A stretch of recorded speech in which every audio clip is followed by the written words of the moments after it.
Hey everybody, this is just a little best practices and before you begin assembling the ATC. They're just some tips that we put together so that you can follow along and have a better understanding about what you're in for.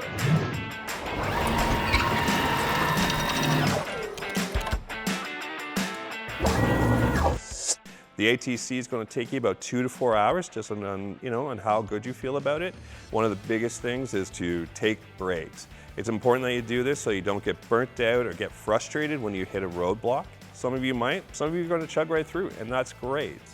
As always, we're going to read through the instructions and watch the video first. That way you have an understanding about kind of what you're going to get into. We've done the videos in a way that they're broken down into smaller segments, and that matches with our resources. They're not word for word exact because our resources will always be up to date, where the video may come out of date as we iterate on our products, but it's always well worthwhile to read the resources first and understand what you're getting yourself into. One of the biggest things to do is make sure you're using the correct tool for the hardware that you're going to be doing. If you feel the need to use a mechanical tool like your drill, that's great. Make sure it's on a low torque setting so you don't over torque the screws, and don't use an impact driver because that can damage the screws, the screw threads, and that's going to cause you nothing but headache and frustration. On that note about headache and frustration, this is pretty heavy. Grab yourself a friend. This is going to help doing the installation on mounting this a lot easier. As well, when you get to the tool racks, a friend in need is certainly a friend indeed. One of the things is this is not a race. Take your time, go slowly, double check everything that you're doing so that you can move ahead with what it is, and then you're going to have a much better time. Remember the language that we're using in our resources. We use visual and technical language so that you can follow along, but we also want to make sure that you understand the terminology that we use. It'll make your build go a lot smoother. And with that being said, let's get started. Let's head on over to the ATC assembly, the spindle side, and let's get into this thing. All right, see you in a minute. Hey everybody, here today to do the unboxing of our ATC machine. We're going to go through all of the parts. This is just a great way to double check you have everything you need, and just to make sure that you understand how we've named everything. So let's begin.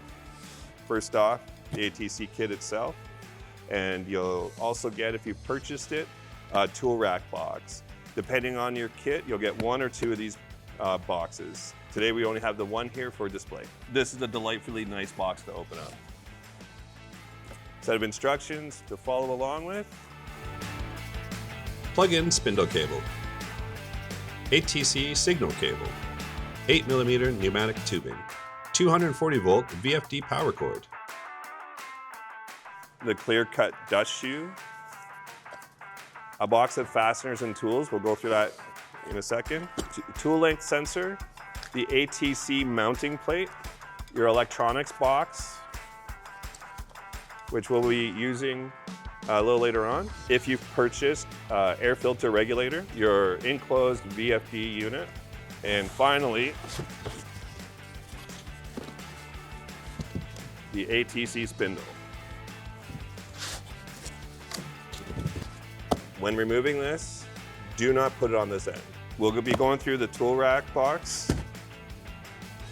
This is a 6-up tool rack box. A bag of hardware and your sensor.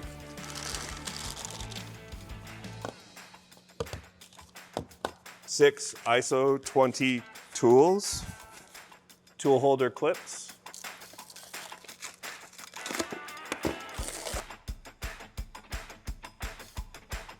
ISO 20 collets.